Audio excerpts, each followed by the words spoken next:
और अभी आपको अहम खबर देते चलें, कराची में कोरोना के बढ़ते केसेस के बायस जिला किमाड़ी के 3 सब डिवीजन में माइक्रो स्मार्ट लॉकडाउन नाफिज कर दिया गया।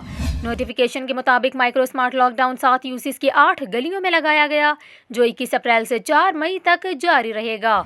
नोटिफिकेशन में ये भी कहा गया, डिस्ट्रिक्ट हेल्थ ऑफिसर की सिफारिश पर किमाड़ी साइट और बल्दिया के मुख्तलिफ इलाकों और रिहायशी यूनिट्स में माइक्रो स्मार्ट लॉकडाउन लगाया गया है, जहां कोरोना के 10 मरीज मौजूद हैं। आपको बताएं, मुतासरा इलाकों में आने और जाने वाले तमाम अफराद को मास्क पहनना लाजमी होगा। मुतासरा इलाकों के लोगों की गैर ज़रूरी नकलो हरकत पर भी पाबंदी होगी। इलाके में तमाम कारोबारी सरगर्मियाँ मुकम्मल कोरोना SOPs के मुताबिक होंगी, जबकि मुतासरा इलाकों में फैमिली इज्तिमा पर भी पाबंदी होगी। मुतासरा इलाकों के कोरोना मस्बत अफराद अपने घरों में करंतना रहेंगे। दूसरी जानिब आपको बताएं, NCOC के मुताबिक मुल्क में एक दिन में कोरोना से मजीद 148 अफराद इंतकाल कर गए।